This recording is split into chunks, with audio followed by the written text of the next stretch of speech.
Hay momentos en la vida en los que uno se detiene, mira a su alrededor y se pregunta: ¿en qué punto perdí de vista lo que realmente importa? No es una pregunta cómoda, pero sí necesaria. Porque cada persona carga con batallas silenciosas, con cosechas que están en juego, con semillas que han costado lágrimas, noches sin dormir y decisiones difíciles. Cuando perdemos el control nos llenamos de temor. Perdemos el control de la salud. Perdemos el control de las finanzas. Mientras tengamos un poquito de control, la fe no es tal.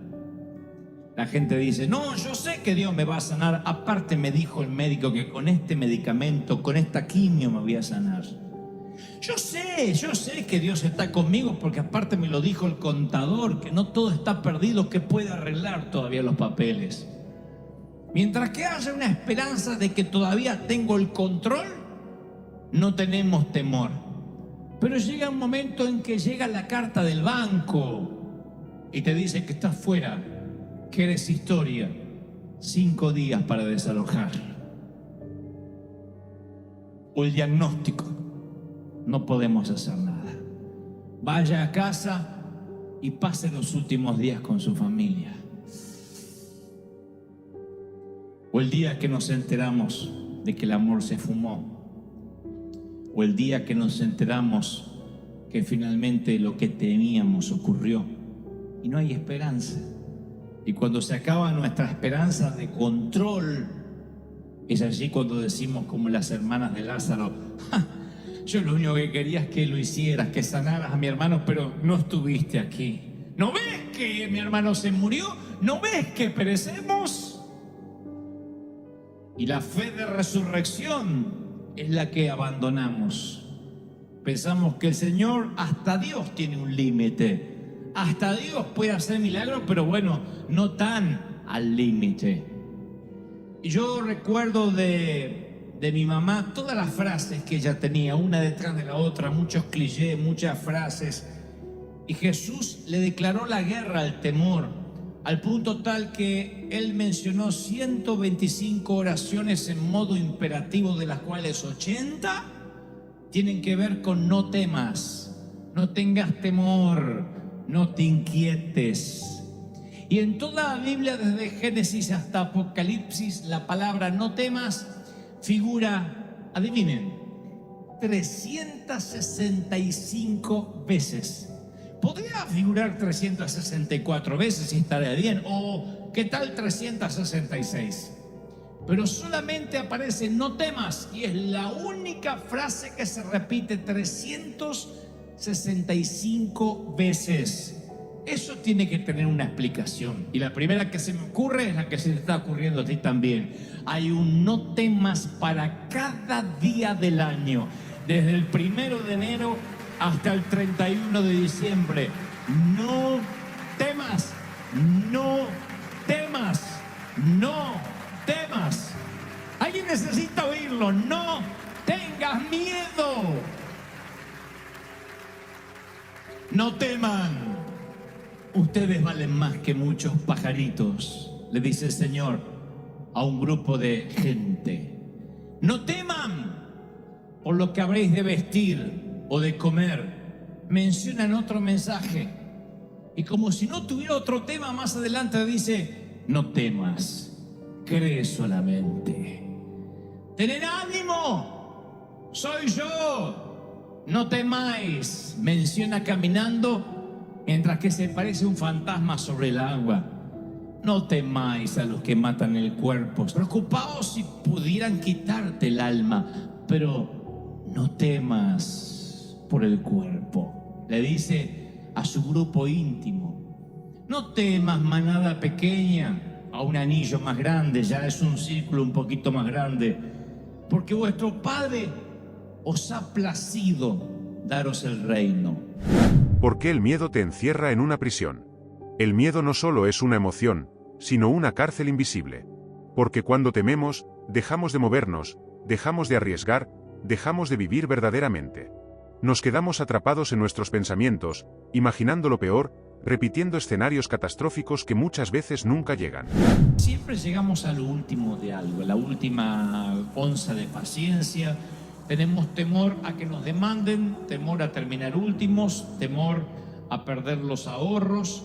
Ese bulto en el pecho o en el antebrazo nos produce cierta preocupación. Ese lunar no nos gusta nada. Ese tipo que se mudó en la cuadra no nos da tranquilidad.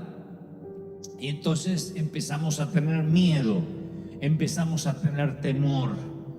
Y decimos, ¿qué tal si se me agota lo último que tengo? Nos llenamos de ansiedad.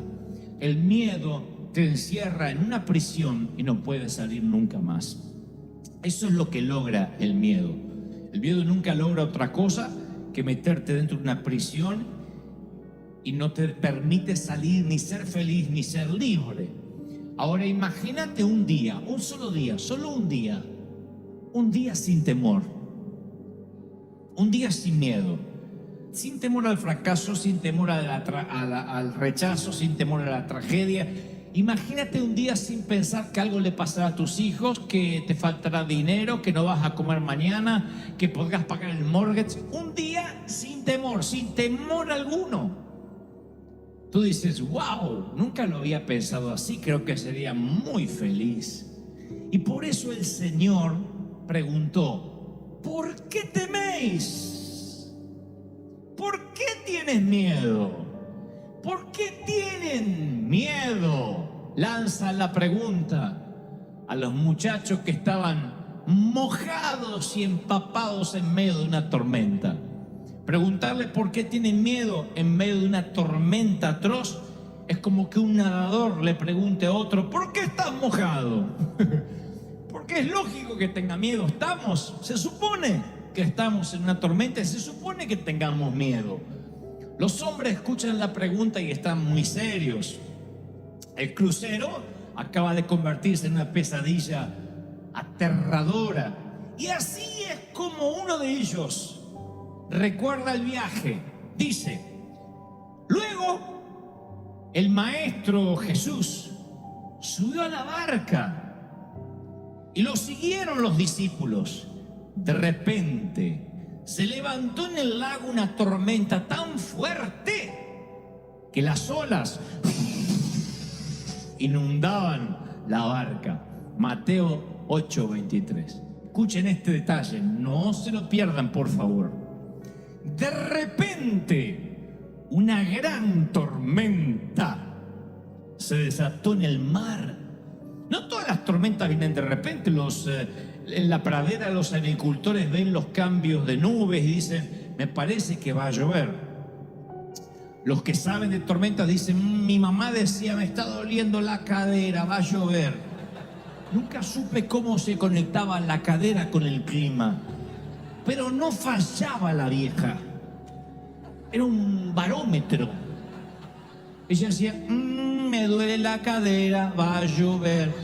Nunca usamos servicio meteorológico. La gente venía a decirle, Nelly, ¿le duele la cadera? Sí, ¿para cuándo? Para mañana. Y se venía la tormenta. ¿Por qué tememos estar a solas con nuestros pensamientos? Porque la mente, cuando la escuchamos, desnuda verdades que intentamos enterrar.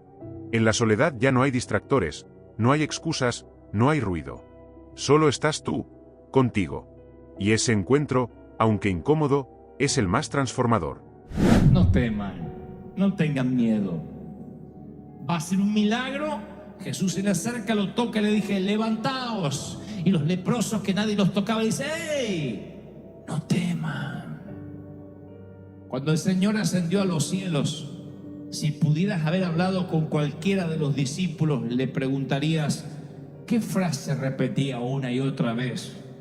No será levántate, ni serás poderoso, ni los ungiré, es no tengas miedo. ¿Por qué tienen miedo? Hombres de poca fe. Yo estoy en la barca, estoy en tu vida, me veas o no me veas. Y si cuando a la altura de los ojos me tratas de buscar y no estoy, búscame entre los cabezales, quizás esté echando una siesta. Si no estoy en estribor, estaré en la proa, a babor, en algún lado en el barco, pero no me bajo del barco si tú estás arriba, y más si yo te invité a navegar. Yo no me bajo del barco. No tengas temor.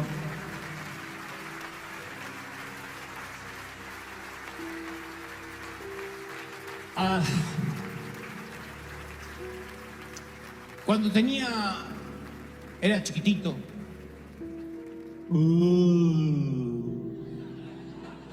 6 años de edad, insistí por mirar una serie de televisión en la República Argentina que era conducida por un actor y además guionista llamado Narciso Ibáñez Menta. Pueden buscarlo, googlearlo, Narciso Ibáñez Menta. No era tanto las teleseries que producía en Argentina, sino la forma de presentar. Él aparecía con una vela en la mano, con una capa negra, tenía una barba en punta, flaco, esquelético, y decía: voy a presentarles una historia que le pondrá los pelos de punta.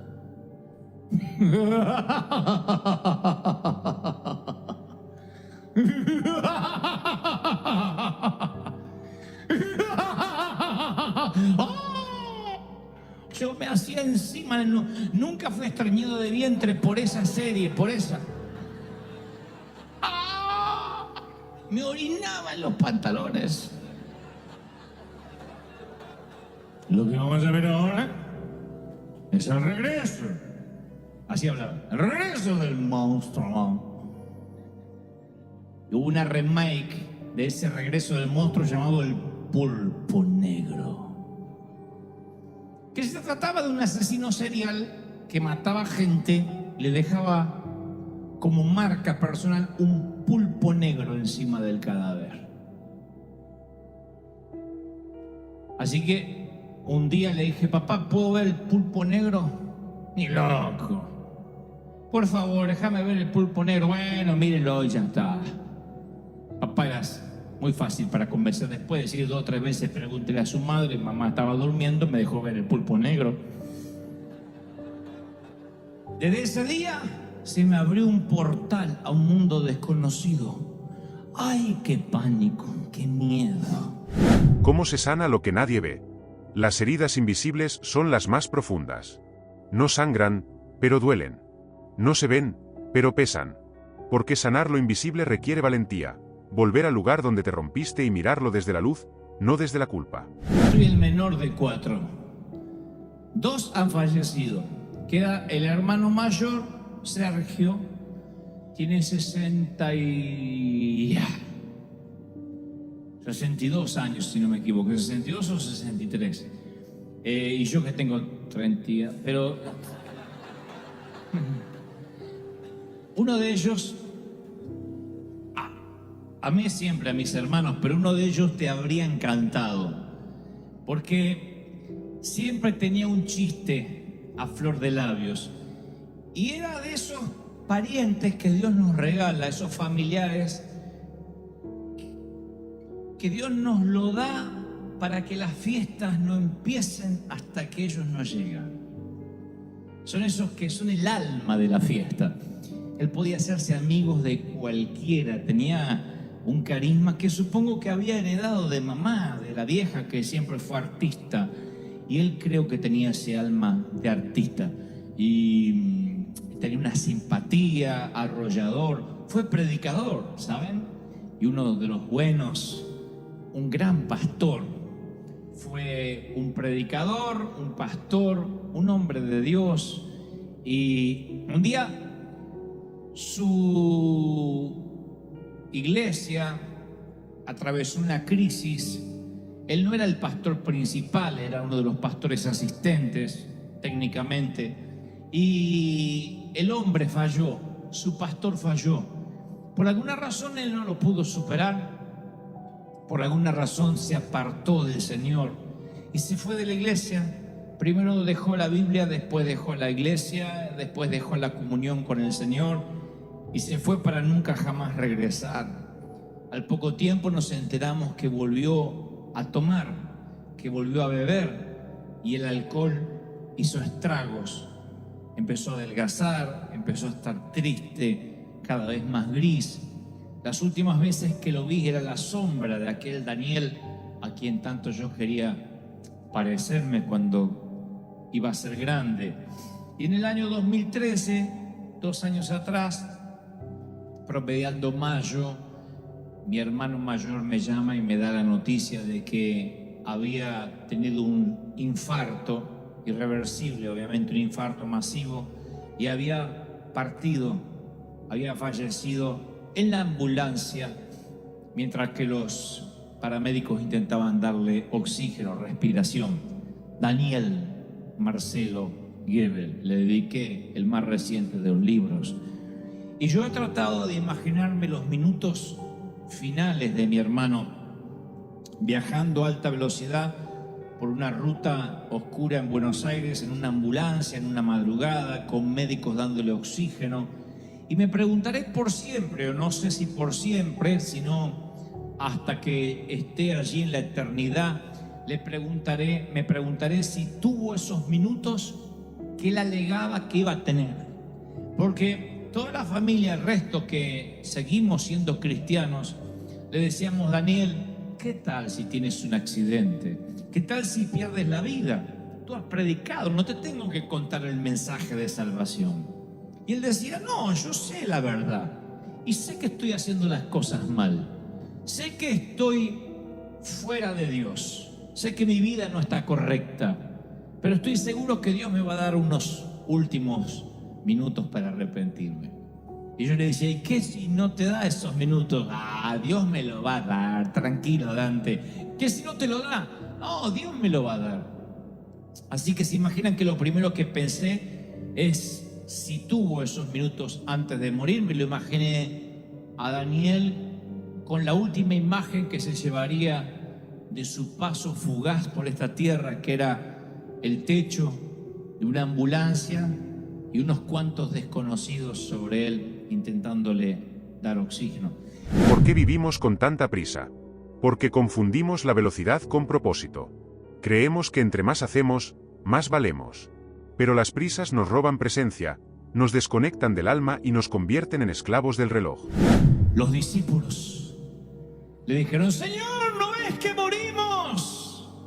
Y él se levanta: aquíétate, mar, y detiene los vientos. Y los discípulos dicen: ¿quién es este hombre que aún el viento y el mar le obedecen?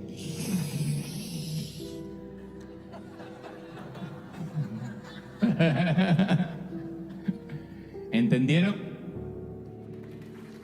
El Señor ve tu tormenta, tu crisis, como mi papá, el pulpo negro. No tienes que tener temor. Él se levantó, reprendió los vientos y al mar y le dijo: aquíétense. Y ellos dijeron: wow, ¿de qué está hecho este hombre? Mis queridos, ese Dios que transformó una tormenta en una cálida tarde primaveral, estoy seguro que le dio una oportunidad a el Daniel, a nuestro Daniel, a mi hermano. Yo estoy seguro que él lo último que vio fue el techo de la ambulancia, pero lo próximo que vio inmediatamente fue el brazo del Señor rescatándolo. ¿Por qué lo sé? Porque no importa cuánto dure una tormenta, si el Señor está allí. Y mi propio hermano decía: yo sé en lo que he creído, sé que estoy haciendo las cosas mal, pero sé la verdad. Mi otro hermano mayor, Sergio, me llama hace unos meses atrás y me dice: Dante, yo no soy místico, no soy de tener sueños, pero soñé a Daniel, o lo vi, lo visioné. Dijo: entró por la puerta de casa y no estaba flaco como cuando murió. Estaba como cuando tenía 20 y tantos años, con esos dientes blancos todavía. Y estaba vestido de blanco al tono con un sombrero de capitán como quien se va a navegar en un plácido velero en el mar Caribe. Entró y me dijo: Sergio, dile a todos que llegué y los espero. Y luego se dio vuelta, dice, y vi su espalda grandota, porque yo siempre lo veía flaquito a lo último, y él estaba con su espalda así, derechito, como un capitán, derechito así. Se fue Daniel, tal como yo lo admiraba, como ese gigante que era cuando yo era chiquito. Y cuando me lo contó mi hermano, me conmoví hasta lo más profundo de mi ser, porque le pregunté a Sergio y se estaba riendo. O sí, Daniel siempre se ríe. No en los últimos años. No, pero sí estaba riendo con ese humor de siempre. Me dijo: estoy bien, los estoy esperando. Por eso estoy seguro que aunque Daniel vivió los últimos años en una tormenta, conociendo a Jesús, conociendo al capitán de los capitanes, estoy seguro que no se hundió. Estoy seguro que en el último minuto, ahí en la ambulancia, le dijo: ¿por qué tienes miedo, Daniel? No tengas temor. Y se fue a casa y me está esperando. Estoy seguro que eso ocurrió, y es mi oración que eso ocurra contigo, que no te hundas. ¿Por qué perdemos el control cuando tenemos miedo? Cuando perdemos el control, como con una amenaza real o una crisis, aparece el vacío, y es precisamente ahí donde el miedo se transforma en desesperanza.